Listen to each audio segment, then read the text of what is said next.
ನಮ್ಮ ಮನೆಯಲ್ಲಿ ತಮ್ಮ ತಂಗಿಯರಲ್ಲಿ ನಾನೇ ದೊಡ್ಡವನಾಗಿದ್ದೆ. ನನ್ನ ಹೆಸರು ರಿಷಬ್. ನಮ್ಮ ಮನೆಯ ಜವಾಬ್ದಾರಿ ನನ್ನ ತಲೆಯ ಮೇಲೆ ಇತ್ತು ಮತ್ತು ನನಗೆ ಈಗಷ್ಟೇ ನೌಕರಿ ಸಿಕ್ಕಿತ್ತು. ಅದರ ಜೊತೆಗೆ ಮನೆಯ ಖರ್ಚು ಸಹ ಅಷ್ಟೇ ಇತ್ತು. ಅಷ್ಟೇ ಅಲ್ಲ, ಇದೇ ವರ್ಷ ನಾನು ಮದುವೆ ಕೂಡ ಆಗಿದ್ದೆ. ಮದುವೆಗೆ ಮಾಡಿದ ಸಾಲ ಕೂಡ ಹಾಗೇ ಇತ್ತು. ಅದರಿಂದಾಗಿ ನಾನು ಸ್ವಲ್ಪ ಡಿಪ್ರೆಷನ್ನಲ್ಲಿ ಇದ್ದೆ. ಇದಕ್ಕಾಗಿ ಡೇ ಮತ್ತು ನೈಟ್ ಡ್ಯೂಟಿ ಮಾಡಿ ಸಾಲ ತೀರಿಸುತ್ತಿದ್ದೆ. ಇದರಿಂದಾಗಿ ನಾನು ನನ್ನ ಹೆಂಡತಿಯ ಕಡೆಗೂ ಜಾಸ್ತಿ ಗಮನ ನೀಡಲು ಸಾಧ್ಯವಾಗುತ್ತಿರಲಿಲ್ಲ. ಶೆಕೆ ಎಷ್ಟು ಇತ್ತೆಂದರೆ ಈ ಸಾರಿಯಾದರೂ ಬೇಸಿಗೆಯಲ್ಲಿ AC ಹಾಕಿಸಬೇಕೆಂದು ಯೋಚಿಸಿದೆ ಮತ್ತು ಇದೇ ರೀತಿ ರಾತ್ರಿ ಹಗಲು ಕಷ್ಟಪಟ್ಟು ದುಡಿದು ಈ ಸಾಲವು ಕಂತಿನ ಪ್ರಕಾರ ತೀರಿಸಬಹುದು ಎಂದುಕೊಂಡೆ. ನಾನು ಒಂದು ಪ್ರೈವೇಟ್ ಕಂಪನಿಯಲ್ಲಿ ನೌಕರಿ ಮಾಡುತ್ತಿದ್ದೆ. ಇದರಿಂದ ಜಾಸ್ತಿ ಸಂಬಳವೇನು ಬರುತ್ತಿರಲಿಲ್ಲ. ಅದಕ್ಕಾಗಿ ಹೆಚ್ಚು ಖರ್ಚು ಮಾಡಲು ಸಾಧ್ಯವಾಗುತ್ತಿರಲಿಲ್ಲ. ಆದರೆ ಅಲ್ಪ ಸ್ವಲ್ಪ ಸವಲತ್ತುಗಳು ನಾವು ಪಡೆಯಬಹುದಿತ್ತು. ಇದಕ್ಕಾಗಿ ಬೇಸಿಗೆಯಲ್ಲಿ ಮನೆಯವರ ಕೆಟ್ಟ ಸ್ಥಿತಿಯನ್ನು ನೋಡಿ ಮನೆಯಲ್ಲಿ ಒಂದು AC ಹಾಕಿಸಿದ್ದೆ. AC ಹಾಕಿಸಿದ ಮೇಲೆ ಮನೆಯವರೆಲ್ಲರೂ ಆರಾಮಾಗಿ ಉಸಿರಾಡುತ್ತಿದ್ದರು. ಒಂದು ದೊಡ್ಡ ಕೋಣೆಯಲ್ಲಿ ಮನೆಯವರೆಲ್ಲರೂ ಆರಾಮಾಗಿ ಮಲಗಿಕೊಳ್ಳುತ್ತಿದ್ದರು. ನಾವು ಮನೆಯಲ್ಲಿ 5 ಜನರಿದ್ದೆವು. ಅಪ್ಪ ಮೊದಲೇ ತೀರಿಕೊಂಡಿದ್ದರು. ನನ್ನ ಹೊರತಾಗಿ ಅಮ್ಮ, ತಂಗಿ, ತಮ್ಮ ಮತ್ತು ನನ್ನ ಹೆಂಡತಿ ಇದ್ದರು. ರೂಮಿನಲ್ಲಿ ಕಾರ್ಪೆಟ್ ಹಾಕಿ ಅಮ್ಮ ರೂಮನ್ನು ಸೆಟ್ ಮಾಡಿದ್ದಳು. ದಿನಪೂರ್ತಿ ನಾನು ಕೆಲಸದಲ್ಲೇ ಇರುತ್ತಿದ್ದೆ. ಮತ್ತೆ ಯಾವಾಗ ನಾನು ಮನೆಗೆ ಬರುತ್ತಿದ್ದೇನೋ ಆಗ ತಂಗಿ, ತಮ್ಮ ಮತ್ತು ಅಮ್ಮ ರೂಮಿನಲ್ಲಿ ಇರುತ್ತಿದ್ದರು ಮತ್ತು ನನ್ನ ಹೆಂಡತಿ ಹೊರಗಡೆ ಮನೆಯ ಎಲ್ಲ ಕೆಲಸ ಮಾಡುತ್ತಿರುತ್ತಿದ್ದಳು. ಕೆಲವು ದಿನ ನಾನು ಇದನ್ನೆಲ್ಲ ಸುಮ್ಮನೆ ನೋಡುತ್ತಿದ್ದೆ. ಮನೆಯಲ್ಲಿ ನನ್ನ ಹೆಂಡತಿಗೆ ಅನ್ಯಾಯವಾಗುತ್ತಿದೆ ಎಂದು ನನಗೆ ಅನಿಸುತ್ತಿತ್ತು. ಮನೆಯವರು ಯಾವಾಗಲೂ AC ರೂಮಿನಲ್ಲಿ ಆರಾಮಾಗಿ ಇರುತ್ತಿದ್ದರು ಮತ್ತು ನನ್ನ ಹೆಂಡತಿ ಹೊರಗಡೆ ಶೆಕೆಯಲ್ಲಿ ಒಬ್ಬಳೇ ಇರುತ್ತಿದ್ದಳು. ಅವಳು ಇನ್ನೂ ಚಿಕ್ಕ ವಯಸ್ಸಿನ ಹುಡುಗಿಯಾಗಿದ್ದಳು. ಆದರೂ ಸಹ ಮನೆಯ ಎಲ್ಲ ಕೆಲಸಗಳನ್ನು ಮಾಡುತ್ತಿದ್ದಳು.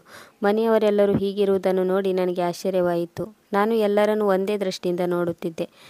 ಆದರೂ ಏಕೆ ಇಷ್ಟೆಲ್ಲ ಅನ್ಯಾಯವಾಗುತ್ತಿದೆ? ಒಂದು ದಿನ ಅಮ್ಮನ ಎದುರಿಗೆ ನನ್ನ ಹೆಂಡತಿಯನ್ನು ಕರೆದೆ ಮತ್ತು ಹೇಳಿದೆ, ನೀನು ದಿನಪೂರ್ತಿ ಶೆಕೆಯಲ್ಲಿ ಕೆಲಸ ಮಾಡುತ್ತಿರುತ್ತೀಯ. ಯಾವಾಗ ನಿನಗೆ ಶೆಕೆ ಜಾಸ್ತಿ ಆಗುತ್ತೋ ಆಗ ನೀನು AC ರೂಮಿಗೆ ಹೋಗಿ ಕುಳಿತುಕೋ, ಇಲ್ಲಾಂದರೆ ನಿನ್ನ ಆರೋಗ್ಯ ಕೆಡಬಹುದು. ಅಮ್ಮನ ಎದುರಿಗೆ ಇದನ್ನೆಲ್ಲ ಹೇಳುವುದು ನನ್ನ ಉದ್ದೇಶವಾಗಿತ್ತು. ಅವರಿಗೆ ನಾಚಿಕೆಯೂ ಆಗಬಾರದು ಮತ್ತು ಅವರಿಗೆ ಹೇಳಿದ ಹಾಗೂ ಆಗಬೇಕು. ನಾನು ಎಲ್ಲವನ್ನೂ ನೋಡುತ್ತಿದ್ದೆ. ನನಗೆ ಇದ್ಯಾವುದೂ ಸರಿ ಕಾಣಲಿಲ್ಲ. ನಾನು ನನ್ನ ಹೆಂಡತಿಗೆ ಹೀಗೆ ಹೇಳುತ್ತಿರುವುದನ್ನು ಕೇಳಿದ ಅಮ್ಮನಿಗೆ ಏನಾಯಿತೋ ಗೊತ್ತಿಲ್ಲ. ತಕ್ಷಣ ಅಮ್ಮ ಸಿಟ್ಟಿನಲ್ಲಿ ಹೇಳಿದಳು, ನಿನ್ನ ಹೆಂಡತಿಗೆ ಸ್ವಲ್ಪ ಬುದ್ಧಿ ಕಡಿಮೆ. ಯಾವಾಗ ನಾವು AC ಸ್ಟಾರ್ಟ್ ಮಾಡಿ ರೂಮಿನಲ್ಲಿ ಕುಳಿತುಕೊಳ್ಳುತ್ತೇವೆಯೋ ಆಗ ಇವಳು ಎದ್ದು ಎಲ್ಲ ಕೆಲಸ ಮಾಡಲು ಶುರು ಮಾಡುತ್ತಾಳೆ. ನಾನು ಹಾಗೆಯೇ ನನ್ನ ಹೆಂಡತಿಯ ಕಡೆಗೆ ನೋಡಿದೆ. ಅವಳು ತಲೆ ತಗ್ಗಿಸಿ ಸುಮ್ಮನೆ ಕುಳಿತಿದ್ದಳು. ಅವಳು ನನಗಾಗಲಿ ಅಥವಾ ಅಮ್ಮನಿಗಾಗಲಿ ಯಾವುದೇ ರೀತಿಯ ಉತ್ತರ ನೀಡಲಿಲ್ಲ. ನೋಡೋದಾದರೆ ಅವಳು ಚಿಕ್ಕ ವಯಸ್ಸಿನ ಹುಡುಗಿಯಾಗಿದ್ದಳು. ಅವಳು ಸುಮ್ಮನೆ ಉಳಿಯುವ ಹುಡುಗಿಯಲ್ಲ. ಆದರೂ ಅವಳು ಎಲ್ಲರ ಜೊತೆಗೂ ಒಳ್ಳೆಯ ರೀತಿಯಲ್ಲಿ ಮಾತನಾಡುತ್ತಿದ್ದಳು. ಅಷ್ಟೇ ಅಲ್ಲ, ಅವಳು ಯಾವಾಗಲೂ ನನ್ನ ಜೊತೆ ತುಂಬ ಮಾತನಾಡುತ್ತಿದ್ದಳು. ಅವಳು ಯಾವಾಗಲೂ ಯಾವುದಾದ್ರೂ ವಿಷಯಕ್ಕೆ ನನ್ನ ಹತ್ತಿರ ವಾದ ಮಾಡುತ್ತಿರುತ್ತಿದ್ದಳು. ಅನಿತಾಳ ಅಮ್ಮ ತುಂಬ ವರ್ಷಗಳ ಹಿಂದೆ ತೀರಿಕೊಂಡಿದ್ದರು. ಆ ಕಾರಣದಿಂದಾಗಿ ಅನಿತಾ ಅಮ್ಮನ ಬಗ್ಗೆ ತುಂಬ ಕಾಳಜಿ ವಹಿಸುತ್ತಿದ್ದಳು ಮತ್ತು ತನ್ನ ತಾಯಿಯ ಸ್ಥಾನ ನೀಡಿದಳು. ಆದರೆ ಇವತ್ತು ಅವಳು ಹೀಗೆ ಸುಮ್ಮನೆ ಇರುವುದು ನನ್ನ ಮನಸ್ಸಿಗೆ ಚುಚ್ಚಿದಂತಾಗುತ್ತಿತ್ತು. ಬಹುಶಃ ಅಮ್ಮನಿಗೆ ತಿರುಗಿ ಮಾತನಾಡುವುದು ಸರಿಯಲ್ಲ ಎಂದು ಅವಳು ಸುಮ್ಮನಿರಬಹುದು. ಆದರೂ ನಾನು ಅನಿತಾಗೆ ಕೇಳಿದೆ, ಅನಿತಾ, ಅಮ್ಮ ನಿನಗೆ ಬೈಯುತ್ತಿದ್ದರು. ನೀನು ಏನು ಹೇಳದೆ ಸುಮ್ಮನೆ ಕುಳಿತಿದ್ದೀಯಲ್ಲ, ಹೇಳು, ಯಾರಾದರೂ ನಿನಗೆ AC ರೂಮ್ಗೆ ಬರೋದು ಬೇಡ ಅಂತ ಹೇಳಿದ್ರಾ ಅಥವಾ ನೀನೇ ಅಂದುಕೊಂಡೆಯಾ AC ಇರೋದು ಕೇವಲ ನನ್ನ ತಮ್ಮ, ತಂಗಿ ಮತ್ತು ಅಮ್ಮನಿಗೆ ಮಾತ್ರ ಎಂದು? ನನ್ನ ಪ್ರಶ್ನೆಗೆ ಅವಳು ಸುಮ್ಮನೆ ನನ್ನನ್ನೇ ನೋಡುತ್ತಿದ್ದಳು. ಅವಳ ಮೌನವನ್ನು ನೋಡಿ ಅಮ್ಮ ಸಹ ಬೈಯುವುದನ್ನು ನಿಲ್ಲಿಸಿದಳು. ಖಂಡಿತವಾಗಿ ಅವಳಿಗೆ ನೋವಾಗಿರುತ್ತೆ. ಆದರೆ ಅವಳು ನನ್ನಲ್ಲಿ ಏನೂ ಹೇಳಿಕೊಳ್ಳಲಿಲ್ಲ. ಅನಿತಾಳ ಮೇಲಿನ ಕಾಳಜಿಯಿಂದಾಗಿ ನಾನು ಅವಳಿಗೆ ಈ ರೀತಿ ಕೇಳಿದ್ದೆ. ಆದರೆ ನಾನು ಈ ಪ್ರಶ್ನೆ ಕೇಳಿದಾಗಿನಿಂದ ನನ್ನ ಹೆಂಡತಿ ನನ್ನ ದೃಷ್ಟಿ ತಪ್ಪಿಸಿ ಓಡಾಡುತ್ತಿದ್ದಳು ಮತ್ತು ನಾನು ಮಾತನಾಡಿಸಲು ಹೋದರೆ ನೆಪವೊಡ್ಡಿ ಜಾರಿಕೊಳ್ಳುತ್ತಿದ್ದಳು. ನಾನು ಪುನಃ ಕೇಳುತ್ತಿದ್ದರಿಂದ ಅಮ್ಮ ಅಚಾನಕ್ಕಾಗಿ ಈ ರೀತಿ ಹೇಳಿದಳು. ಅದರಿಂದ ನನಗೆ ಭಯವಾಯಿತು. ನನ್ನ ಹೆಂಡತಿಗೆ ಹೇಳಿದಳು, ನಿನಗೆ ನಮ್ಮೆಲ್ಲರೊಂದಿಗೆ ಒಂದೇ ರೂಮಿನಲ್ಲಿ ಮಲಗಿಕೊಳ್ಳುವುದು ಕಷ್ಟವಾದರೆ ನಾವು ಬೇರೆ ರೂಮಿಗೆ ಹೊರಟು ಹೋಗುತ್ತೇವೆ. ಅಮ್ಮನ ಮಾತಿನಿಂದ ನನಗೆ ಟೆನ್ಷನ್ ಆಯಿತು ಮತ್ತು ನನ್ನ ಹೆಂಡತಿ ಹೆದರಿಕೊಂಡು ಅಮ್ಮನಿಗೆ ಸ್ಪಷ್ಟವಾಗಿ ಹೇಳಿದಳು, ಅಮ್ಮ, ನನಗೆ AC ರೂಮಿನಲ್ಲಿ ಮಲಗಿಕೊಳ್ಳುವುದು ಇಷ್ಟವಿಲ್ಲ ಎಂದು ಹೇಳಿ ಹೊರಟು ಹೋದಳು. ನಾನು ಅಮ್ಮನ ಸಿಟ್ಟು ಕಡಿಮೆ ಮಾಡಲು ಮತ್ತು ಅವಳನ್ನು ಸಮಾಧಾನಪಡಿಸಲು ಈ ರೀತಿ ಹೇಳಿದೆ, ಅಮ್ಮ, ಈ ರೂಮು ಮತ್ತು AC ಕೇವಲ ನನ್ನ ಹೆಂಡತಿಗಷ್ಟೇ ಅಲ್ಲ. ಅವಳಿಗೆ ಇಲ್ಲಿ ಮಲಗಿಕೊಳ್ಳಲು ಮನಸ್ಸಿಲ್ಲ ಅಂದರೆ ಮಲಗಿಕೊಳ್ಳುವುದು ಬೇಡ, ನೀವೆಲ್ಲರೂ ಇಲ್ಲಿಯೇ ಮಲಗಿಕೊಳ್ಳಿ ಎಂದೆ. ಅಮ್ಮ ಸಿಟ್ಟಿನಿಂದ ನನ್ನ ಕಡೆ ನೋಡಿದಳು. ನಾನು ಪುನಃ ಕ್ಷಮೆ ಕೇಳುತ್ತಿದ್ದರಿಂದ ಅವಳು ನಕ್ಕಳು. ಅಮ್ಮನನ್ನು ಸಮಾಧಾನಪಡಿಸಿದ ಮೇಲೆ ನಾನು ನನ್ನ ಜಾಗದಲ್ಲಿ ಹೋಗಿ ಮಲಗಿಕೊಂಡೆ. ನನಗೆ ಪುನಃ ಅಮ್ಮ ಹೇಳಿದ ಮಾತು ನೆನಪಾಗುತ್ತಿತ್ತು. ಅವಳೇಕೆ ಹೀಗೆ ಹೇಳಿದಳು? ಹಾಗಾದರೆ ಅನಿತಾ ಇವರೆಲ್ಲ ಇರುವುದರಿಂದ ರೂಮಿನಲ್ಲಿ ಮಲಗಿಕೊಳ್ತಾ ಇಲ್ವಾ? ಹೀಗೆ ಯಾವುದಾದ್ರೂ ವಿಷಯ ಇರಬಹುದು ಎಂದು ನನಗೆ ಅನಿಸಿತ್ತು. ನನಗೆ ಆ ಯೋಚನೆ ಇಲ್ಲದಿದ್ದರೂ ಸಹ ನನ್ನ ತಮ್ಮ ಮತ್ತು ತಂಗಿಯ ಕಡೆಗೆ ಹೊರಟಿತು. ನನ್ನ ತಮ್ಮ ಧ್ರುವ ಸಹ ಪ್ರಾಯಕ್ಕೆ ಬಂದ ಹುಡುಗನಾಗಿದ್ದ. ಮೋಸ್ಟ್ಲಿ ಅನಿತಾ ನನ್ನ ತಮ್ಮನ ಕಾರಣದಿಂದಾಗಿ ಒಟ್ಟಿಗೆ ಮಲಗಿಕೊಳ್ಳುವುದು ಅಷ್ಟಾಗಿ ಇಷ್ಟಪಡಲಿಲ್ಲ ಎಂದು ಅನಿಸುತ್ತದೆ.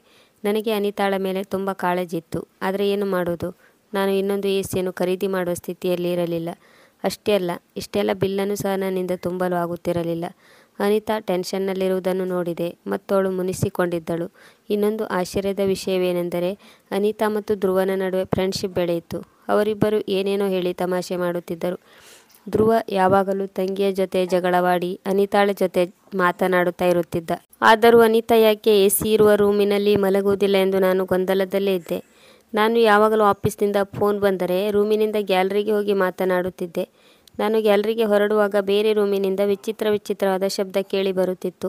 ನಾನು ಮೊದಮೊದಲು ಆ ಶಬ್ದದ ಕಡೆಗೆ ಅಷ್ಟೊಂದು ಲಕ್ಷ್ಯ ಕೊಡುತ್ತಿರಲಿಲ್ಲ ಮತ್ತು ನಾನು ಆಫೀಸ್ನಲ್ಲಿ ಬ್ಯುಸಿಯಾಗಿರುವುದರಿಂದ ಮನೆಯಲ್ಲಿ ಇರುವುದೇ ಕಡಿಮೆಯಾಗಿತ್ತು. ಇದರಿಂದಾಗಿ ನಾನು ಇದ್ಯಾವುದರ ಕಡೆಗೂ ಅಷ್ಟಾಗಿ ಗಮನ ಕೊಡುತ್ತಿರಲಿಲ್ಲ. ಒಂದು ದಿನ ನಾನು ಲೇಟಾಗಿ ಮನೆಗೆ ಬಂದೆ ಮತ್ತು ಸೀದಾ ಎಸಿ ಇರುವ ರೂಮಿಗೆ ಹೋಗಿ ತಲುಪಿದೆ. ಅಲ್ಲಿ ಅನಿತಾ ಇರಲಿಲ್ಲ. ಅಷ್ಟೇ ಅಲ್ಲ, ಧ್ರುವ ಸಹ ರೂಮಿನಿಂದ ಮಾಯವಾಗಿದ್ದ. ನಾನು ಸ್ವಲ್ಪ ಸಮಯ ರೂಮಿನಲ್ಲಿ ಮಲಗಿ ರೆಸ್ಟ್ ತೆಗೆದುಕೊಂಡೆ.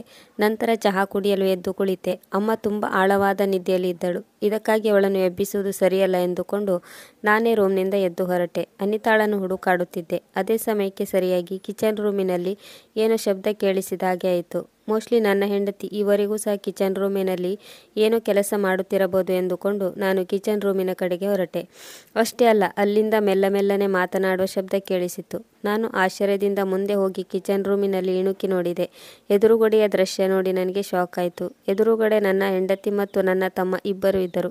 ಅನಿತಾ ನನ್ನನ್ನು ನೋಡಿ ಹೆದರಿಕೊಂಡಳು ಮತ್ತು ಬೇಗ ತನ್ನ ಒದ್ದೆಯಾದ ಕಣ್ಣನ್ನು ಒರೆಸಿಕೊಳ್ಳುತ್ತಿದ್ದಳು. ಧ್ರುವ ಟೀ ಪಾತ್ರೆಯಿಂದ ಬಿಸಿಯಾದ ಟೀಯನ್ನು ಹಾಕತೊಡಗಿದ ಮತ್ತು ಒಂದು ಕಪ್ ಟೀ ಎತ್ತಿಕೊಂಡು ಕಿಚನ್ ರೂಮಿನಿಂದ ಹೊರಟು ಹೋದ. ಆಗ ಅನಿತಾ, ನೀವು ಟೀ ಕುಡಿಯುತ್ತೀರಾ? ಈ ಟೀ ಬೇಡ, ನಾನು ನಿಮಗೆ ಬೇರೆ ಟೀ ಮಾಡಿಕೊಡುತ್ತೇನೆ ಎಂದಳು. ಅವಳು ತುಂಬ ಉದಾಸೀನವಾಗಿ ಮಾತನಾಡುತ್ತಿದ್ದಳು. ನಾನು ಬೇಡ ಎಂದು ತಲೆ ಆಡಿಸಿದೆ ಮತ್ತು ಮುಂದೆ ಹೋಗಿ ನನಗೋಸ್ಕರ ನಾನೇ ಬೇರೆ ಚಹಾವನ್ನು ಮಾಡಿದೆ. ನನ್ನ ಹೆಂಡತಿ ಸುಮ್ಮನೆ ಒಂದು ಕಡೆ ಯೋಚಿಸುತ್ತಾ ಕುಳಿತಿದ್ದಳು. ಅನಿತಾಳಿಗೆ, ನೀನು ರಾತ್ರಿ ಇಷ್ಟೊತ್ತಿನಲ್ಲಿ ನನ್ನ ತಮ್ಮನ ಜೊತೆ ಒಂಟಿಯಾಗಿ ಮಾತನಾಡುತ್ತಿರುತ್ತೀಯಾ? ಹಾಗಿದ್ದರೂ ಒಂದೇ ರೂಮಿನಲ್ಲಿ ಮಲಗಿಕೊಳ್ಳಲು ಏನು ತೊಂದರೆ ಎಂದು ಕೇಳಬೇಕೆಂದುಕೊಂಡೆ.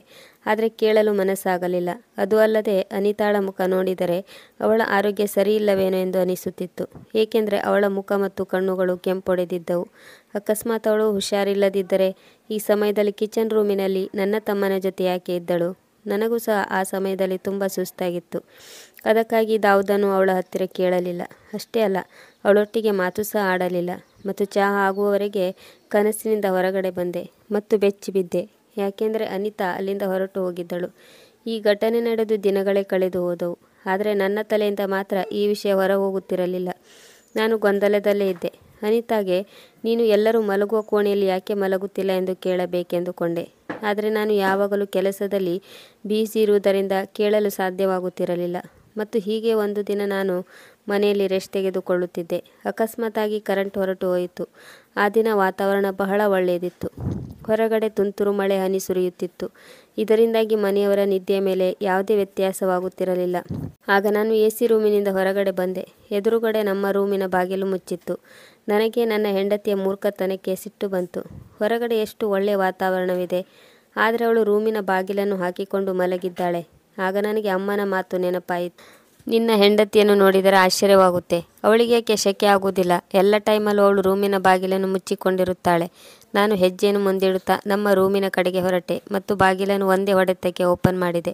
ಅನಿತಾ ಗಾಬರಿಯಿಂದ ಬಾಗಿಲ ಕಡೆಗೆ ನೋಡಿದಳು. ನನ್ನ ಕೈಯಲ್ಲಿ ಮೊಬೈಲ್ ಇತ್ತು. ಅದರ ಟಾರ್ಚ್ನ ಬೆಳಕಿನಿಂದಾಗಿ ಎದುರುಗಡೆಯ ದೃಶ್ಯ ನೋಡಿ ಕಕ್ಕಾಬಿಕ್ಕಿಯಾದೆ. ಅನಿತಾ ಹೆದರಿಕೊಂಡಿದ್ದಳು. ಅಷ್ಟೇ ಅಲ್ಲ, ಬೆಡ್ಶೀಟ್ನಿಂದ ಸುತ್ತಿಕೊಂಡಿದ್ದಳು. ಅನಿತಾಳ ಸ್ಥಿತಿ ಬಹಳ ಕೆಟ್ಟದ್ದಾಗಿತ್ತು. ಅವಳು ರೂಮಿನ ಬಾಗಿಲನ್ನು ಹಾಕಿಕೊಂಡಿದ್ದು ಮಾತ್ರವಲ್ಲ, ದಪ್ಪದಾದ ಬೆಡ್ಶೀಟನ್ನು ಹೊದ್ದುಕೊಂಡಿದ್ದಳು. ಅಷ್ಟೇ ಅಲ್ಲ, ಬೆವರಿನಿಂದ ತೊಯ್ದು ಹೋಗಿದ್ದಳು. ಅವಳ ಮುಖ ಎಷ್ಟು ಕೆಂಪಾಗಿತ್ತೆಂದರೆ ನಾನೇನಾದರೂ ಜಸ್ಟ್ ಟಚ್ ಮಾಡಿದರೆ ಸಾಕು, ಅವಳ ತುಂಬಿದ ಕಣ್ಣಿಂದ ನೀರು ಚಿಮ್ಮಿ ನನಗೆ ಸಿಡಿಯುವಂತಿತ್ತು. ನಾನು ಮುಂದೆ ಹೋಗಿ ಅವಳ ಈ ಸ್ಥಿತಿಗೆ ಕಾರಣವೇನೆಂದು ಕೇಳಿದೆ. ಆಗ ಅವಳು ಹೇಳಿದ ಮಾತು ಕೇಳಿ ನಾನು ಸುಮ್ಮನಾಗಿ ಬಿಟ್ಟೆ. ನಾನಂದುಕೊಂಡಿದ್ದೆ, ನಾನು ಅವಳನ್ನು ತುಂಬ ಕಾಳಜಿಯಿಂದ ನೋಡಿಕೊಳ್ಳುತ್ತೇನೆಂದು. ನನಗಿಂತ ಜಾಸ್ತಿ ಎಲ್ಲರ ಫೀಲಿಂಗ್ಸನ್ನು ಅರ್ಥ ಮಾಡಿಕೊಳ್ಳುವವರು ಯಾರೂ ಇಲ್ಲ ಎಂದುಕೊಂಡಿದ್ದೆ. ಆ ದಿನ ನನ್ನ ನಿರ್ಲಕ್ಷ್ಯದ ಬಗ್ಗೆ ನನಗೆ ನಾಚಿಕೆಯಾಯಿತು. ಅನಿತಾ ಹೇಳಿದಳು. ತಂಪಾದ ಗಾಳಿಯಿಂದ ನನಗೆ ಅಲರ್ಜಿ ಆಗುತ್ತದೆ. ಆ ಕಾರಣದಿಂದಾಗಿ ನಾನು ಬೇಸಿಗೆಯಲ್ಲಿಯೂ ಸಹ ಬೆಚ್ಚಗಿರಬೇಕಾಗುತ್ತದೆ. ಹೀಗಿದ್ದರೆ ಮಾತ್ರ ನಾನು ಸರಿಯಾಗಿರಲು ಸಾಧ್ಯ. ಮತ್ತು ಅಕಸ್ಮಾತ್ತಾಗಿ ತಂಪಾದ ಗಾಳಿ ತಗುಲಿದರೆ ನನಗೆ ಅಲರ್ಜಿ ಆಗಲು ಶುರುವಾಗುತ್ತೆ ಎಂದಳು. ಆ ಸಮಯದಲ್ಲೂ ಸಹ ಸೀನಿ ಅವಳ ಮುಖವೆಲ್ಲ ಕೆಂಪೊಡೆದಿತ್ತು. ನನಗೆ ಎಲ್ಲವೂ ಅರ್ಥವಾಯಿತು. ಅವಳು ಯಾವಾಗಲೂ ಸೀನು ಬಂದರೆ ಅದನ್ನು ತಡೆ ಹಿಡಿದುಕೊಳ್ಳುತ್ತಿದ್ದಳು. ಯಾರ ಮುಂದೆಯೂ ಸೀನುತ್ತಿರಲಿಲ್ಲ. ಆ ಕಾರಣದಿಂದಾಗಿ ಯಾವಾಗಲೂ ಅವಳ ಮೂಗು ಮತ್ತು ಗಂಟಲು ಕಟ್ಟಿದ ಹಾಗೆ ಇರುತ್ತಿತ್ತು. ಅವಳ ಗಂಟಲು ಹೂತು ಹೋಗಿರುತ್ತಿತ್ತು. ಅದಕ್ಕಾಗಿ ನಾನು ಯಾವಾಗಲೂ ಅವಳ ಮಾತು ಕೇಳಿ ಆಶ್ಚರ್ಯ ಪಡುತ್ತಿದ್ದೆ. ಆದರೆ ನಾನು ಯಾವತ್ತೂ ಅನಿತಾಳ ಹತ್ತಿರ ಹೋಗಿ ಅವಳ ಸ್ಥಿತಿಯ ಬಗ್ಗೆ ಕೇಳುತ್ತಿರಲಿಲ್ಲ. ಅವಳು AC ರೂಮಿನಲ್ಲಿ ಮಲಗುವುದಿಲ್ಲ ಎನ್ನುವುದು ನನಗೆ ಗೊಂದಲವನ್ನು ಉಂಟು ಮಾಡಿತ್ತು. ಇದೇ ಗೊಂದಲದಲ್ಲಿ ನಾನು ದಿನಪೂರ್ತಿ ಟೆನ್ಷನ್ನಲ್ಲೇ ಕಳೆಯುತ್ತಿದ್ದೆ. ಆದರೆ ಯಾವತ್ತೂ ನಾನು ಅವಳ ಈ ಪರಿಸ್ಥಿತಿಯ ಬಗ್ಗೆ ಯೋಚಿಸಲಿಲ್ಲ. ಅದರಿಂದಾಗಿ ಅವಳು ಇಷ್ಟವಿಲ್ಲದಿದ್ದರೂ ಆ ಶೆಕೆಯಲ್ಲಿಯೂ ಸಹ ಬೇರೆ ರೂಮಿನಲ್ಲಿ ಬಾಗಿಲು ಮುಚ್ಚಿಕೊಂಡೇ ಇರುತ್ತಿದ್ದಳು. ನನಗೆ ಈಗ ತಿಳಿಯಿತು. ಆ ದಿನ ರಾತ್ರಿಯೂ ಸಹ ಅನಿತಾಳ ಸ್ಥಿತಿ ಹೆಚ್ಚು ಕಡಿಮೆ ಇದೇ ರೀತಿಯಾಗಿತ್ತು. ಆಗ ಧ್ರುವ ಅವಳಿಗೆ ಬ್ಲ್ಯಾಕ್ ಟೀ ಮಾಡಿಕೊಡುತ್ತಿದ್ದ. ಮೋಸ್ಟ್ಲಿ ಅವನಿಗೂ ಸಹ ನನ್ನ ಹೆಂಡತಿಯ ಸ್ಥಿತಿಯ ಬಗ್ಗೆ ಗೊತ್ತಿರಬಹುದು. ಆದರೆ ನನಗೆ ಮಾತ್ರ ಇದರ ಬಗ್ಗೆ ಗೊತ್ತಿರಲಿಲ್ಲ. ನಾನು ಕೇಳಿದರೂ ಸಹ ಅನಿತಾ ಏನು ಹೇಳುತ್ತಿರಲಿಲ್ಲ. ನಾನು ಈ ವಿಷಯದ ಬಗ್ಗೆ ಅನಿತಾಳಿಗೆ ಕೇಳಿದರೆ ಅವಳು ನಾಚಿಕೆಯಿಂದ ತಲೆ ತಗ್ಗಿಸುತ್ತಿದ್ದಳು. ಅವಳು ನನ್ನಿಂದ ಏಕೆ ಅವಳ ಈ ಸಮಸ್ಯೆಯನ್ನು ಮುಚ್ಚಿಡುತ್ತಿದ್ದಳು. ನಾನು ಎದ್ದು ಮೊದಲು ಅವಳಿಗೆ ಔಷಧಿಯನ್ನು ಕೊಟ್ಟೆ ಮತ್ತು ಬಿಸಿ ನೀರನ್ನು ಕುಡಿಸಿದೆ. ಆಗ ಅವಳು ಸ್ವಲ್ಪ ಚೇತರಿಸಿಕೊಂಡಳು. ಆಗ ನಾನು ಅನಿತಾಗೆ ಹೇಳಿದೆ, ಅನಿತಾ, ಈ ವಿಷಯ ಮೊದಲೇ ಹೇಳಿದರೆ ನಾನು ನಿನಗೆ ಟ್ರೀಟ್ಮೆಂಟ್ ಕೊಡಿಸ್ತಾ ಇದ್ದೆ. ನಾನು ನಿನಗೆ ಅಷ್ಟು ಕೆಟ್ಟ ಮನುಷ್ಯನಾಗೆ ಕಾಣುತ್ತೀನಾ? ಅದು ನಿನ್ನ ಆರೋಗ್ಯದ ಬಗ್ಗೆ ನಿರ್ಲಕ್ಷ್ಯ ಮಾಡುವಷ್ಟು. ಅನಿತಾ ನನ್ನ ಮಾತಿಗೆ ತಲೆ ತಗ್ಗಿಸಿ ಹೇಳಿದಳು, ಯಾಕೆಂದರೆ ನನ್ನ ಅನಾರೋಗ್ಯದ ಕಾರಣದಿಂದ ನಿಮಗೆಲ್ಲ ತೊಂದರೆ ಆಗಬಾರದು ಮತ್ತು ನನ್ನ ಆರೋಗ್ಯ ಪದೇ ಪದೇ ಹದಗೆಡುತ್ತಿರುವುದರಿಂದ ನೀವು ನನ್ನ ಮೇಲೆ ಸಿಟ್ಟು ಮಾಡಿಕೊಳ್ಳುತ್ತೀರೇನೋ ಎಂದು ಈ ರೀತಿ ಮಾಡಿದೆ ಎಂದಳು. ನನ್ನ ಹೆಂಡತಿಯ ಮಾತು ಕೇಳಿ ನನಗೆ ಶಾಕ್ ಆಯಿತು ಮತ್ತು ಅವಳ ಮೇಲೆ ಸಿಟ್ಟು ಕೂಡ ಬಂತು. ಯಾಕೆಂದರೆ ಅವಳು ನಮ್ಮ ಬಗ್ಗೆ ತಪ್ಪು ತಿಳಿದುಕೊಂಡಿದ್ದಳು ಮತ್ತು ತನ್ನ ನೋವನ್ನೆಲ್ಲ ತಾನೊಬ್ಬಳೇ ಅನುಭವಿಸುತ್ತಿದ್ದಳು. ಮತ್ತೆ ಹೇಳಿದಳು, ಅಮ್ಮ ಸಹ ಇದೇ ರೀತಿಯ ನೋವನ್ನು ಅನುಭವಿಸುತ್ತಿದ್ದಳು. ಅಮ್ಮನಿಗೂ ಸಹ ಇದೇ ರೀತಿ ಅಲರ್ಜಿ ಆಗುತ್ತಿತ್ತು. ಅವಳು ದಿನಪೂರ್ತಿ ಮನೆಯ ಕೆಲಸವನ್ನೆಲ್ಲ ಮಾಡುತ್ತಿದ್ದಳು ಮತ್ತು ಇದರಿಂದ ಅವಳ ಆರೋಗ್ಯವೂ ಸಹ ಹದಗೆಡುತ್ತಿತ್ತು. ಆದರೂ ಸಹ ಯಾರೂ ಅವಳಿಗೆ ಟ್ರೀಟ್ಮೆಂಟ್ ಕೊಡಿಸಲಿಲ್ಲ. ಅದರ ಬಗ್ಗೆ ಅವಳು ಯಾರಲ್ಲಿಯೂ ವಾದ ಮಾಡುತ್ತಿರಲಿಲ್ಲ. ಇದರಿಂದಾಗಿ ಅವಳ ಆರೋಗ್ಯ ಕೆಡುತ್ತಾ ಹೋಯಿತು. ಮನೆಯವರು ಅವಳ ಈ ರೋಗದಿಂದ ಅವಳಿಗೆ ಟಾರ್ಚರ್ ಮಾಡಲು ಶುರು ಮಾಡಿದರು. ಅಜ್ಜಿ ಅಮ್ಮನಿಗೆ ತುಂಬ ಟಾರ್ಚರ್ ಕೊಡುತ್ತಿದ್ದರು ಮತ್ತು ಅಮ್ಮನು ಊಟದ ಕುಡಿಯುವ ವಸ್ತುಗಳ ಮೇಲೂ ಸಹ ಸೀನುತ್ತಾ ಓಡಾಡುತ್ತಾ ಇರುತ್ತಿದ್ದಳು. ಅಮ್ಮ ಬಾಯಿ ಮುಚ್ಚಿಕೊಂಡಿರುತ್ತಿದ್ದಳು ಮತ್ತು ಕಣ್ಣೀರು ಹಾಕುತ್ತಲೇ ಕೆಲಸ ಮಾಡುತ್ತಿದ್ದಳು. ಅಜ್ಜಿಯಾಗಲಿ ಅಥವಾ ಅಪ್ಪನ ತಂಗಿಯಾಗಲಿ ಮನೆಯಲ್ಲಿ ಏನು ಕೆಲಸ ಮಾಡುತ್ತಿರಲಿಲ್ಲ. ಇಂತಹ ಪರಿಸ್ಥಿತಿಯಲ್ಲಿ ಅಮ್ಮನ ಆರೋಗ್ಯ ಹದಗೆಟ್ಟಿದ್ದರೂ ಸಹ ಅಜ್ಜಿ ಬಾಯಿಗೆ ಬಂದ ಹಾಗೆ ಮಾತನಾಡುತ್ತಿದ್ದರು ಮತ್ತು ಹೇಳುತ್ತಿದ್ದರು, ನೀನು ನಿನ್ನ ಮುಖಕ್ಕೆ ಬಟ್ಟೆಯನ್ನು ಕಟ್ಟಿಕೊಂಡು ಕೆಲಸ ಮಾಡು, ಯಾಕೆಂದರೆ ಇದರಿಂದಾಗಿ ಬೇರೆಯವರಿಗೂ ಸಹ ಅಲರ್ಜಿ ಆಗಬಾರದು ಮತ್ತು ನಾವು ನಿನ್ನ ರೋಗದ ಶಿಕಾರಿಗಳಾಗಬಾರದು ಎನ್ನುತ್ತಿದ್ದರು. ಅಪ್ಪ ಕೂಡ ಅಮ್ಮನಿಗೆ, ನೀನು ಯಾವಾಗಲೂ ಮುಖಕ್ಕೆ ಬಟ್ಟೆಯನ್ನು ಕಟ್ಟಿಕೊಂಡೇ ಇರು ಎಂದು ಹೇಳಿದ್ದರು. ಯಾಕೆಂದರೆ ಅವಳು ಸೀನುವುದರಿಂದ ಯಾವುದೇ ರೀತಿಯ ತಿನ್ನುವ ಕುಡಿಯುವ ವಸ್ತುಗಳವರೆಗೆ ತಲುಪಬಾರದು ಎಂದು. ಪ್ರತಿಯೊಂದು ನಿಮಿಷವೂ ಸಹ ಮುಖದ ಮೇಲೆ ಬಟ್ಟೆಯನ್ನು ಸುತ್ತಿಕೊಂಡೇ ಇರುವ ಕಾರಣಕ್ಕಾಗಿ ಮುಖದ ಮೇಲೆಲ್ಲ ಅಲರ್ಜಿಯಿಂದ ಗುಳ್ಳೆಗಳು ತುಂಬಿ ಹೋಗಿದ್ದವು. ಅಮ್ಮ ತನ್ನ ಅನಾರೋಗ್ಯದ ಬಗ್ಗೆ ಯಾವಾಗಲೂ ಟೆನ್ಷನ್ನಲ್ಲೇ ಇರುತ್ತಿದ್ದಳು. ಅಪ್ಪ, ಅಜ್ಜಿ ಮತ್ತು ಅತ್ತೆ ಅಮ್ಮನ ಈ ಕಾಯಿಲೆಗೆ ಟ್ರೀಟ್ಮೆಂಟ್ ಕೊಡಿಸದೆ ಅವಳಿಂದ ಮನೆಯ ಎಲ್ಲ ಕೆಲಸವನ್ನು ಮಾಡಿಸಿಕೊಳ್ಳುತ್ತಿದ್ದರು ಮತ್ತು ಮನೆಯ ಕೆಲಸ ಮುಗಿದ ಮೇಲೆ ಅವಳು ಯಾರ ಜೊತೆಗೂ ಕುಳಿತುಕೊಳ್ಳುವ ಅವಕಾಶವೂ ಇರಲಿಲ್ಲ. ಅವಳು ಒಂಟಿಯಾಗಿ ಇರಬೇಕಾಗಿತ್ತು. ಪಾಪ, ಅವಳು ಎಲ್ಲರ ಜೊತೆ ಹೋಗಿ ಕುಳಿತರೆ ಅಲ್ಲಿಂದ ಎಲ್ಲರೂ ಹೊರಟು ಹೋಗುತ್ತಿದ್ದರು ಮತ್ತು ಇವಳ ರೋಗ ನಮಗೂ ಬರಬಹುದು ಎನ್ನುತ್ತಿದ್ದರು. ಮನೆಯಲ್ಲಿ ಯಾವುದೇ ಫಂಕ್ಷನ್ ನಡೆದರೂ ಸಹ ಅಮ್ಮನನ್ನು ಅಲ್ಲಿ ಸುಳಿಯಲು ಬಿಡುತ್ತಿರಲಿಲ್ಲ. ಯಾಕೆಂದರೆ ಅವಳಿಂದಾಗಿ ಎಲ್ಲರ ಸಂತೋಷ ಹಾಳಾಗಬಾರದು ಎಂದು. ಅಮ್ಮನಿಗೆ ಅಲರ್ಜಿ ಜಾಸ್ತಿ ಆಗತೊಡಗಿತ್ತು. ಪದೇ ಪದೇ ಸೀನುತ್ತಿದ್ದರಿಂದ ಅವಳ ಗಂಟಲು ಕೆಟ್ಟು ಹೋಯಿತು. ಅವಳಿಗೆ ಉಣ್ಣಲು ತಿನ್ನಲು ಕಷ್ಟವಾಗುತ್ತಿತ್ತು. ಆಗ ಅಪ್ಪನಲ್ಲಿ ತನ್ನನ್ನು ಹಾಸ್ಪಿಟಲ್ಗೆ ಕರೆದುಕೊಂಡು ಹೋಗುವಂತೆ ಹೇಳಿದಳು. ಅಪ್ಪ ಅವಳ ಮಾತನ್ನು ನಿರ್ಲಕ್ಷಿಸಿದರು ಮತ್ತು ಅವಳೊಂದಿಗೆ ಯಾವಾಗಲೂ ಜಗಳವಾಡುತ್ತಿದ್ದರು. ನಿನ್ನಂಥ ರೋಗಗ್ರಸ್ತ ಹೆಂಗಸಿನೊಂದಿಗೆ ಮದುವೆಯಾಗಿ ನನ್ನ ಜೀವನವನ್ನು ನಾನೇ ಹಾಳು ಮಾಡಿಕೊಂಡೆ ಎಂದು ಹೇಳುತ್ತಿದ್ದರು ಮತ್ತು ಅಮ್ಮನ ಮುಖದ ತುಂಬ ಗುಳ್ಳೆಗಳಾಗಿದ್ದರಿಂದ ಎಲ್ಲರೂ ಅವಳನ್ನು ನೋಡಿ ಮುಖ ತಿರುಗಿಸುತ್ತಿದ್ದರು. ಮನೆಯಲ್ಲಿ ಯಾರಿಗಾದರೂ ಶೀತ ಅಥವಾ ನೆಗಡಿ ಆದರೆ ಅದರ ಅಪವಾದ ಅಮ್ಮನ ತಲೆಯ ಮೇಲೆ ಹಾಕುತ್ತಿದ್ದರು. ಇವಳೇ ಎಲ್ಲರಿಗೂ ರೋಗ ಅಂಟಿಸುತ್ತಿದ್ದಾಳೆ ಎಂದು ಬೈಯುತ್ತಿದ್ದರು. ಅಮ್ಮನ ದೇಹ ಯಾವಾಗಲೂ ಬಿಸಿಯಾಗಿ ಇರುತ್ತಿತ್ತು. ಅವಳು ಯಾರಿಗೂ ಗೊತ್ತಾಗದ ಹಾಗೆ ಅಜ್ಜಿ ಮತ್ತು ಅತ್ತೆಯ ನೆಗಡಿಯ ಔಷಧಿ ಎತ್ತಿಕೊಂಡು ತಿನ್ನುತ್ತಿದ್ದಳು. ಯಾಕೆಂದರೆ ಅದರಿಂದ ಅವಳಿಗೆ ಸ್ವಲ್ಪ ಆರಾಮ ಸಿಗಬಹುದು ಎಂದು. ಆದರೆ ಈ ಸಮಸ್ಯೆ ದಿನ ಕಳೆದಂತೆ ಜಾಸ್ತಿ ಆಗುತ್ತಾ ಹೋಯಿತು. ಅದು ಅಮ್ಮನ ಮೆದುಳಿನವರೆಗೂ ತಲುಪಿತ್ತು. ಅವಳ ಮೆದುಳಿನ ಶಕ್ತಿ ಹೀನವಾಗುತ್ತಾ ಹೋಯಿತು. ಅಷ್ಟೇ ಅಲ್ಲ, ಅವಳ ಕಣ್ಣು ಸಹ ಮಂಜಾಗುತ್ತಾ ಬಂತು. ಮನೆಯಲ್ಲಿ ಸಿಕ್ಕಿದ ಔಷಧಿಗಳನ್ನು ತಿನ್ನುವುದರ ಪರಿಣಾಮವಾಗಿ ಅವಳ ಕಂಡೀಷನ್ ತುಂಬ ಸೀರಿಯಸ್ ಆಗುತ್ತಾ ಹೋಯಿತು. ಮೊದಲಂತೂ ಅವಳ ರೋಗವನ್ನು ನಾಟಕ ಎಂದು ಹೇಳುತ್ತಾ ಯಾರೂ ಅಮ್ಮನ ಕಡೆ ಲಕ್ಷ್ಯ ವಹಿಸಲಿಲ್ಲ. ಯಾಕೆಂದರೆ ಆ ದಿನ ನಮ್ಮ ಮನೆಯಲ್ಲಿ ನನ್ನ ದೊಡ್ಡ ಅತ್ತೆ ಮತ್ತು ಅವರ ಅತ್ತೆ ಮನೆಯವರಿಗೆ ಔತಣವಿತ್ತು. ಇದರಿಂದಾಗಿ ಅಜ್ಜಿ ಅಮ್ಮನ ಮೇಲೆ ಸಿಟ್ಟು ಮಾಡಿಕೊಂಡಿದ್ದಳು. ಯಾಕೆಂದರೆ ಕೆಲಸದಿಂದ ತಪ್ಪಿಸಿಕೊಳ್ಳಲು ಅಮ್ಮ ನಾಟಕವಾಡುತ್ತಿದ್ದಾಳೆ ಎಂದು ತಿಳಿದುಕೊಂಡಿದ್ದರು. ಆದರೆ ಅಮ್ಮ ಈ ಸ್ಥಿತಿಯಲ್ಲಿ ಏನೂ ಮಾಡಲಾಗದೆ ಮಲಗಿಕೊಂಡೇ ಇರುತ್ತಿದ್ದಳು. ಆಗ ಅಜ್ಜಿ ಅಮ್ಮನಿಗಷ್ಟು ಹಿಡಿಶಾಪ ಹಾಕುತ್ತಾ ಚಿಕ್ಕ ಅತ್ತೆಯನ್ನು ಜೊತೆಗೆ ಕರೆದುಕೊಂಡು ಹೋಗಿ ಸ್ವತಃ ತಾವೇ ನೆಂಟರಿಷ್ಟಿಗೋಸ್ಕರ ಅಡಿಗೆಯನ್ನು ಮಾಡಲು ಪ್ರಾರಂಭಿಸಿದರು. ನಾನು ಬುದ್ಧಿವಂತಳಾಗಿದ್ದೆ. ಅಮ್ಮನ ಅನಾರೋಗ್ಯದ ಬಗ್ಗೆ ಅರ್ಥ ಮಾಡಿಕೊಂಡಿದ್ದೆ. ನನ್ನ ಹೃದಯ ಅವಳಿಗಾಗಿ ಮಿಡಿಯುತ್ತಿತ್ತು. ನನಗೂ ಸಹ ಅಮ್ಮನ ಹಾಗೆ ಯಾವಾಗಲಾದರೂ ಅಲರ್ಜಿ ಆಗುತ್ತಿತ್ತು. ಆದರೆ ನನಗೆ ಪ್ರತಿ ಸಲವೂ ಅಜ್ಜಿ ಔಷಧಿಯನ್ನು ಕೊಟ್ಟು ಸರಿ ಮಾಡುತ್ತಿದ್ದಳು. ಅವಳು ಆ ಔಷಧವನ್ನು ಹುಡುಕಿ ಸುಸ್ತಾಗುತ್ತಿದ್ದಳು. ಅಜ್ಜಿ ನನಗೆ ಯಾವ ಔಷಧಿಯನ್ನು ಕೊಡುತ್ತಿದ್ದಳೋ ನಾನು ಆ ಔಷಧಿಯನ್ನು ಅಮ್ಮನಿಗೆ ತಿನ್ನಿಸಿ ಅಮ್ಮನ ಕಾಯಿಲೆಯನ್ನು ವಾಸಿ ಮಾಡಬಹುದು ಎಂದುಕೊಂಡಿದ್ದೆ. ಅದನ್ನು ನಾನು ಹುಡುಕಿ ಸುಸ್ತಾದೆ. ಆದರೆ ಆ ಔಷಧಿ ಮಾತ್ರ ನನಗೆ ಸಿಗಲಿಲ್ಲ. ಆ ದಿನ ಮನೆಯಲ್ಲಿ ಎಲ್ಲ ನೆಂಟರು ಬಂದಿದ್ದರು. ಎಲ್ಲರೂ ನೆಂಟರೊಂದಿಗೆ ನಗುತ್ತಾ ತಮಾಷೆ ಮಾಡುತ್ತಾ ಮಾತನಾಡುತ್ತಿದ್ದರು. ನಾನು ಅಮ್ಮನ ಜೊತೆ ಕುಳಿತು ಅಳುತ್ತಿದ್ದೆ. ಯಾಕೆಂದರೆ ಅಮ್ಮನಿಗೆ ಪ್ರಜ್ಞೆ ಇರಲಿಲ್ಲ. ಅಪ್ಪ ಕೆಲಸದಿಂದ ವಾಪಸ್ ಮನೆಗೆ ಬರಲು ತುಂಬ ಲೇಟ್ ಆಗಿತ್ತು. ನಾನು ಅಪ್ಪನಿಗೆ ಕೈ ಜೋಡಿಸಿ ವಿನಂತಿಸಿಕೊಳ್ಳುತ್ತಾ ಅಮ್ಮನಿಗೆ ಟ್ರೀಟ್ಮೆಂಟ್ ಕೊಡಿಸಿ, ಇದರಿಂದ ಅಮ್ಮ ಉಳಿಯಬಹುದು ಎಂದೆ. ಅದಕ್ಕೆ ಅಪ್ಪ ಅಮ್ಮನಿಗೆ ಬೈಯುತ್ತಾ ಆಸ್ಪತ್ರೆಗೆ ಕರೆದುಕೊಂಡು ಹೋದರು. ನಾನು ಮನೆಯಲ್ಲಿದ್ದು ಭಗವಂತನಲ್ಲಿ ಪ್ರಾರ್ಥನೆ ಮಾಡಿಕೊಳ್ಳುತ್ತಿದ್ದೆ. ಅಮ್ಮನಿಗೆ ಏನಾದರೂ ತೊಂದರೆಯಾದರೆ ಎಂದು ನಾನು ತುಂಬ ಭಯಪಡುತ್ತಿದ್ದೆ. ಆದರೆ ಅಜ್ಜಿ ನನ್ನನ್ನು ಸಮಾಧಾನಪಡಿಸುತ್ತಾ ನನಗೆ ಹೇಳುತ್ತಿದ್ದಳು, ನಿಮ್ಮ ಅಮ್ಮ ನಾಟಕವಾಡುತ್ತಿದ್ದಾಳೆ, ಅವಳು ಹುಷಾರಾಗಿ ಮನೆಗೆ ಬರುತ್ತಾಳೆ ಎಂದು ಹೇಳಿ ನನಗೆ ಊಟ ಮಾಡಿಸಲು ಪ್ರಯತ್ನಿಸುತ್ತಿದ್ದಳು. ಆದರೆ ನನ್ನ ಗಂಟಲಿನಲ್ಲಿ ಒಂದು ತುತ್ತು ಒಳಗೆ ಹೋಗುತ್ತಿರಲಿಲ್ಲ. ಯಾಕೆಂದರೆ ನನಗೆ ಗೊತ್ತಿತ್ತು ಅಮ್ಮ ಉಳಿಯುವ ಚಾನ್ಸ್ ತುಂಬ ಕಡಿಮೆ ಇದೆ ಎಂದು. ಅವಳು ಯಾವತ್ತೂ ನಾಟಕವಾಡುತ್ತಾ ಇರಲಿಲ್ಲ. ಅವಳು ತನ್ನ ಕಾಯಿಲೆಯ ವಿರುದ್ಧ ಹೋರಾಡುತ್ತಿದ್ದಳು. ಯಾವಾಗ ನಾನು ಅಜ್ಜಿ ಮತ್ತು ಅತ್ತೆಯ ಮೇಲೆ ಸಿಟ್ಟು ಮಾಡಿಕೊಳ್ಳುತ್ತಿದ್ದೇನೋ ಅಮ್ಮ ನಗುತ್ತಾ ನನಗೆ ಹೇಳುತ್ತಿದ್ದಳು, ಅತ್ತೆಯ ಮನೆಯಲ್ಲಿ ಹೀಗೆ ಆಗುತ್ತದೆ. ಅತ್ತೆ ಅಕಸ್ಮಾತ್ ತಾಯಿಯಾದರೆ ಅತ್ತೆ ಯಾರಾಗ್ತಾರೆ? ಅವಳನ್ನು ಅತ್ತೆ ಅಂತ ಯಾರು ಕರೆಯಬೇಕು? ಅಮ್ಮನ ಈ ಮಾತಿನಿಂದ ನನಗೆ ಅತ್ತೆ ಎನ್ನುವ ಪದ ಕೇಳಿದರೆ ತುಂಬ ಭಯವಾಗುತ್ತಿತ್ತು. ಅದಕ್ಕಾಗಿ ನಾನು ಎಲ್ಲ ಸಮಯದಲ್ಲೂ ಹೆದರುತ್ತಲೇ ಇರುತ್ತಿದ್ದೆ. ನನ್ನ ಭಯ ಸತ್ಯವಾಗಿ ಪರಿಣಮಿಸಿತು. ಅಪ್ಪ ಯಾವಾಗ ವಾಪಸ್ ಬಂದರೋ ಅವರ ಜೊತೆಗೆ ಆ್ಯಂಬುಲೆನ್ಸ್ನಲ್ಲಿ ಅಮ್ಮನ ಹೆಣವಿತ್ತು. ಅವಳು ಕೇವಲ ಒಂದು ಅಲರ್ಜಿಯ ವಿರುದ್ಧ ಹೋರಾಡಿ ಸತ್ತು ಹೋಗಿದ್ದಳು. ನನ್ನ ಚೀರಾಟ ಇಡೀ ಮನೆಯೆಲ್ಲ ತುಂಬಿ ಹೋಗಿತ್ತು. ಅಜ್ಜಿ ಮತ್ತು ಅತ್ತೆ ಮೊದಲ ಬಾರಿಗೆ ಸೈಲೆಂಟ್ ಆಗಿದ್ದರು. ನಾನು ಬಿದ್ದು ಚೀರಾಡುತ್ತಿದ್ದೆ. ಅಮ್ಮನ ಸಾವಿಗಿಂತ ಜಾಸ್ತಿ ನನಗೆ ಈ ವಿಷಯದ ಬಗ್ಗೆ ದುಃಖವಿತ್ತು. ಕೇವಲ ಒಂದು ಅನಾರೋಗ್ಯದ ಕಾರಣದಿಂದ ಜೀವನ ಪೂರ್ತಿ ಅವಳಿಗೆ ಅವಮಾನ ಮಾಡಿದರು. ಅವಳು ಯಾವಾಗ ಆಸ್ಪತ್ರೆಗೆ ತಲುಪಿದಳೋ ಆಗಲೇ ಸತ್ತು ಹೋಗಿದ್ದಳು.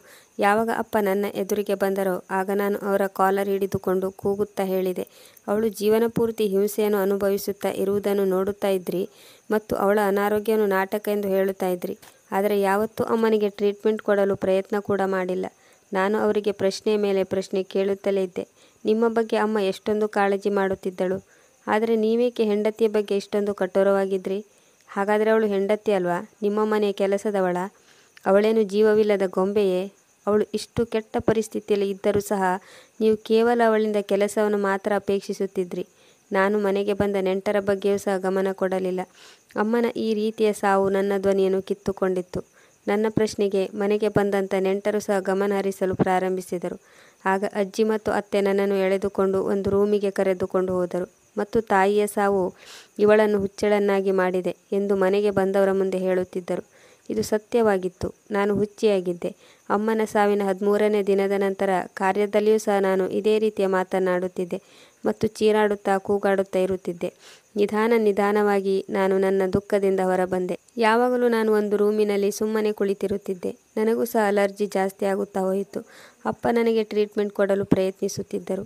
ಆಗ ನಾನು ಅದನ್ನು ನಿರಾಕರಿಸುತ್ತಿದ್ದೆ ಮತ್ತು ಅವರಿಗೆ ಹೇಳಿದೆ, ನಾನು ಅಮ್ಮನ ಹಾಗೆ ಜೀವನ ಕಳೆಯ ಬಯಸುತ್ತೇನೆ. ಯಾಕೆಂದರೆ ಅವರಿಗೂ ಸಹ ಅದರ ಅನುಭವವಾಗಲಿ ಎಂದು. ತನ್ನ ಮಗಳಿಗೂ ಅದೇ ಸ್ಥಿತಿಯಾದರೆ ಅವರ ಮನಸ್ಸಿಗೆ ಎಷ್ಟು ನೋವಾಗಬಹುದು. ಆದರೆ ಅಮ್ಮ ಸಹ ಒಂದು ಹೆಣ್ಣೆ ಅಲ್ಲವೇ? ನನ್ನ ಹುಚ್ಚುತನದಿಂದ ಮತ್ತು ನನ್ನ ಹಠದಿಂದ ಅಪ್ಪ ನೊಂದುಕೊಂಡಿದ್ದರು. ನಂತರ ಒಳ್ಳೆಯ ಸಂಬಂಧವನ್ನು ಹುಡುಕಿ ನಾನು ಚಿಕ್ಕವಳಿರುವಾಗಲೇ ನನ್ನ ಮದುವೆ ಮಾಡಿ ಮುಗಿಸಿದ್ದರು. ನಾನು ಯಾವಾಗಲಾದರೂ ತವರು ಮನೆಗೆ ಹೋದಾಗ ಅಪ್ಪ ಬಹಳ ಕಾಳಜಿಯಿಂದ ಕೇಳುತ್ತಿದ್ದರು, ಎಲ್ಲರೂ ನಿನ್ನನ್ನು ಚೆನ್ನಾಗಿ ನೋಡಿಕೊಳ್ಳುತ್ತಾರೋ ಇಲ್ಲವೋ, ಎಲ್ಲರಿಗೂ ನಿನ್ನ ಬಗ್ಗೆ ಕಾಳಜಿ ಇದೆಯೋ ಇಲ್ಲವೋ ಎಂದು. ಆದರೆ ನಾನು ಅಮ್ಮ ಹೇಳಿದಾಗೆ ಅತ್ತೆ ಮನೆಯವರೆಲ್ಲ ಕೆಟ್ಟವರೇ ಆಗಿರುತ್ತಾರೆ ಎಂದು ಅಂದುಕೊಂಡಿದ್ದೆ. ಯಾವಾಗ ಅತ್ತೆ ತಾಯಿ ಹಾಗೆ ಪ್ರೀತಿ ತೋರಿಸುತ್ತಿದ್ದಳೋ ಮತ್ತು ನಾದಿನಿ ಸಹೋದರಿ ಹಾಗೆ ಮಾತನಾಡುತ್ತಿದ್ದಳೋ ಮತ್ತು ಕಾಳಜಿ ವಹಿಸುತ್ತಿದ್ದಳೋ, ಮೈದುನ ಸಹೋದರನ ಹಾಗೆ ನೋಡಿಕೊಳ್ಳುತ್ತಿದ್ದನೋ, ಇದೆಲ್ಲದರಿಂದ ನನ್ನ ಯೋಚನೆ ಬದಲಾಗುತ್ತಾ ಬಂದಿತ್ತು. ನನ್ನ ಅದೃಷ್ಟ ಅಮ್ಮನಿಗಿಂತ ಬೇರೆಯೇ ಆಗಿತ್ತು. ಯಾರಿಗೂ ನನ್ನ ಈ ಕಾಯಿಲೆ ಬಗ್ಗೆ ಗೊತ್ತಿರಲಿಲ್ಲ. ಯಾರಿಗಾದರೂ ಗೊತ್ತಾದರೆ ಎಂದು ನನಗೆ ಭಯವಾಗುತ್ತಿತ್ತು. ಅಕಸ್ಮಾತಾಗಿ ನನ್ನ ಅನಾರೋಗ್ಯದ ಬಗ್ಗೆ ಎಲ್ಲಾದರೂ ಮನೆಯವರಿಗೆಲ್ಲ ಗೊತ್ತಾದರೆ ಅಮ್ಮನ ಹಾಗೆ ನನ್ನನ್ನು ಸಹ ಎಲ್ಲರಿಂದ ಬೇರೆ ಮಾಡುತ್ತಾರೆ ಎಂದು ಭಯವಾಗುತ್ತಿತ್ತು. ಅದಕ್ಕಾಗಿಯೇ ನಾನು ನಿಮ್ಮೆಲ್ಲರಿಂದ ನನ್ನ ಈ ಕಾಯಿಲೆ ಮುಚ್ಚಿಟ್ಟೆ ಎಂದು ಹೇಳುತ್ತಾ ಅಳಲು ಶುರು ಮಾಡಿದಳು. ನನ್ನ ಅತ್ತೆಯ ದುಃಖ ತುಂಬಿದ ಕಥೆಯನ್ನು ಕೇಳಿ ನನ್ನ ಕಣ್ಣು ಸಹ ತುಂಬಿ ಬಂತು. ನನಗೆ ನನ್ನ ಮನೆಯವರ ಬಗ್ಗೆ ಹೆಮ್ಮೆಯಾಯಿತು. ಯಾವಾಗ ನನ್ನ ತಮ್ಮನಿಗೆ ನನ್ನ ಹೆಂಡತಿಯ ಸ್ಥಿತಿಯ ಬಗ್ಗೆ ಗೊತ್ತಾಯಿತೋ ಆಗ ಅವನು ಅವಳ ಬಗ್ಗೆ ಕಾಳಜಿ ವಹಿಸುತ್ತಿದ್ದ ಮತ್ತು ಔಷಧವನ್ನು ಸಹ ತಂದು ಕೊಡುತ್ತಿದ್ದ. ನನ್ನ ಹೆಂಡತಿ ಬೇಡ ಎಂದು ಹೇಳಿದ್ದರಿಂದ ಅವನು ನಮ್ಮೆಲ್ಲರ ಎದುರಿಗೆ ಈ ವಿಷಯದ ಬಗ್ಗೆ ಏನೂ ಹೇಳಿರಲಿಲ್ಲ. ನಾನು ಅನಿತಾಳನ್ನು ಡಾಕ್ಟರ್ ಹತ್ರ ಕರೆದುಕೊಂಡು ಹೋದೆ. ಅಮ್ಮ ಮತ್ತು ತಂಗಿಗೆ ಗೊತ್ತಾದಾಗ ಅವರು ಸಹ ಅನಿತಾಳನ್ನು ಕಾಳಜಿಯಿಂದ ನೋಡಿಕೊಳ್ಳುತ್ತಿದ್ದರು ಮತ್ತು ಮೊದಲಿಗಿಂತ ಜಾಸ್ತಿ ಅವಳ ಬಗ್ಗೆ ಗಮನ ಹರಿಸಲು ಪ್ರಾರಂಭಿಸಿದರು. ತಂಪಾದ ಗಾಳಿ ಬೀಸುತ್ತಿದ್ದ ಹಾಗೆ ಅಮ್ಮ ಎಲ್ಲರಿಗಿಂತ ಮೊದಲು ನನ್ನ ಹೆಂಡತಿಯ ಬಗ್ಗೆ ಕಾಳಜಿ ವಹಿಸುತ್ತಿದ್ದಳು. ಯಾಕೆಂದರೆ ಇಷ್ಟು ಚಿಕ್ಕ ಕಾಯಿಲೆಗೆ ನಮ್ಮ ಮನೆಯಲ್ಲಿ ಯಾರೂ ಹೆದರಿಕೊಳ್ಳುತ್ತಿರಲಿಲ್ಲ. ಆದರೆ ನಮ್ಮ ಅಕ್ಕಪಕ್ಕದಲ್ಲಿ ಇಂಥ ಬಹಳಷ್ಟು ಜನರು ಸಿಗುತ್ತಾರೆ. ಇಂಥ ಕಾಯಿಲೆ ಬಗ್ಗೆ ಯಾರಿಗೂ ಗೊತ್ತಾಗದ ಹಾಗೆ ನೋವು ಸಂಕಟಗಳನ್ನು ಅನುಭವಿಸುತ್ತಿರುತ್ತಾರೆ. ಯಾರಿಗಾದರೂ ಗೊತ್ತಾದರೆ ಅವರು ಅವರ ಜೀವನವನ್ನು ನರಕ ಮಾಡಿಬಿಡುತ್ತಾರೆ. ನಾನು ಎಲ್ಲರೊಂದಿಗೆ ಇದೇ ವಿನಂತಿ ಮಾಡಿಕೊಳ್ಳುತ್ತೇನೆ. ಯಾರಾದರೂ ಕಾಯಿಲೆ ಬಿದ್ದರೆ ಅವರನ್ನು ನೋಡಿ ಅಸಹ್ಯಪಟ್ಟುಕೊಳ್ಳದೆ ಅವರು ಕ್ಲೀನಾಗಿ ಇರುವಂತೆ ನೋಡಿಕೊಳ್ಳೋಣ ಮತ್ತು ಅವರ ಬಗ್ಗೆ ಕಾಳಜಿ ವಹಿಸುವುದು ಅತ್ಯಗತ್ಯ ಮತ್ತು ಅಂಥವರಿಗೆ ಟ್ರೀಟ್ಮೆಂಟಿನ ಅವಶ್ಯಕತೆ ಇರುತ್ತದೆ. ಮೊದಲೇ ಅವರು ತೊಂದರೆಯಲ್ಲಿ ಇರುತ್ತಾರೆ. ಅದರ ಮೇಲೆ ನಾವು ಈ ರೀತಿಯ ವ್ಯವಹಾರಗಳನ್ನು ಮಾಡಿ ಅವರನ್ನು ಸಾಯುವ ಹಾಗೆ ಮಾಡುತ್ತೇವೆ. ಪ್ರಿಯ ವೀಕ್ಷಕರೇ, ಈ ಕತೆ ನಿಮಗೆ ಇಷ್ಟವಾಗಿದ್ದಲ್ಲಿ ಇದಕ್ಕೊಂದು ಲೈಕ್ ಕೊಡಿ, ಕಮೆಂಟ್ ಮಾಡಿ ಮತ್ತು ಶೇರ್ ಮಾಡಿ. ಸಬ್ಸ್ಕ್ರೈಬ್ ಮಾಡಲು ಮರೆಯದಿರಿ. ಮುಂದಿನ ಕಥೆಯೊಂದಿಗೆ ಮತ್ತೆ ಭೇಟಿಯಾಗೋಣ. ಕತೆ ಕೇಳಿದ್ದಕ್ಕೆ ಧನ್ಯವಾದಗಳು.